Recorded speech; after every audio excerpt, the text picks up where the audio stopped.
That phone call is going out to more and more people to help with the 20th Hot Springs Documentary Film Festival. The festival director is Dan Anderson. He says their budget's only a third of what it's been, so they need more than 700 volunteers like Marcus Woodard to make this happen. If you volunteer, it'll build it up.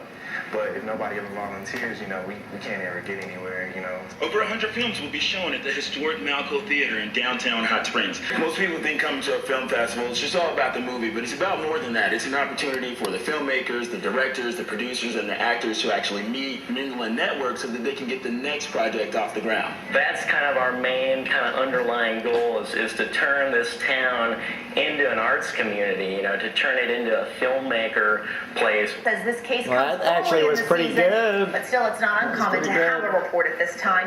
Health officials say kids younger than 5, pregnant women, and those over 65 are among those who need the flu vaccine the most. Of course, you can learn more at Arkansas. Look at your sponsors. Know who supports your community, because the people on this list support your local arts community, and we thank them from the bottoms of our hearts.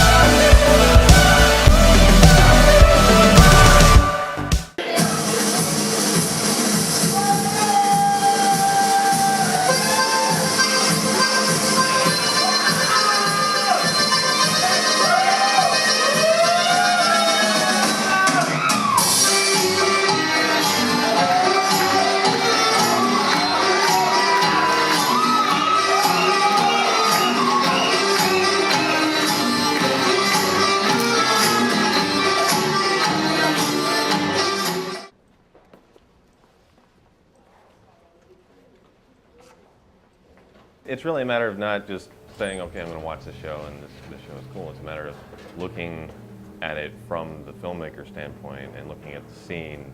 It's a good scene. Why is it a good scene? Why did they do that cut? And you really have to break it down and analyze it. And then if you do that, then you can figure out the formula of how a successful show or documentary is done, because it's all science.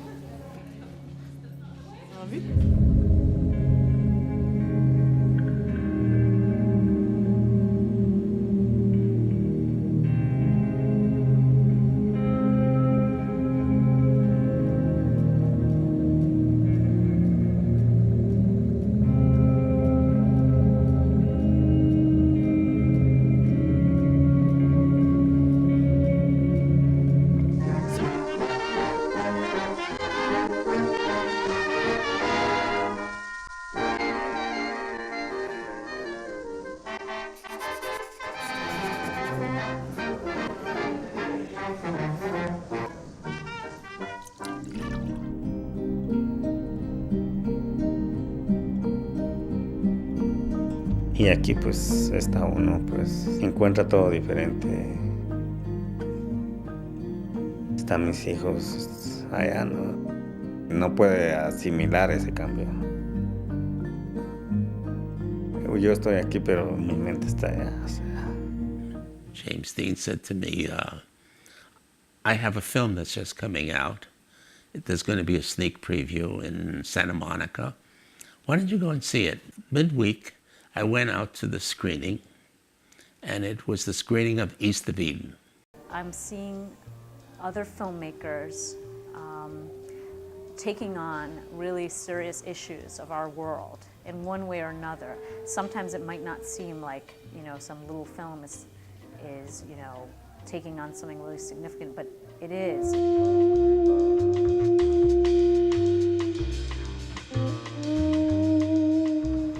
For a long time, documentary film has been kind of in a box where you have an issue and you get 5 or maybe more, people that can speak on the issue, and they're talking heads, and then you get some B-roll of what they're talking about.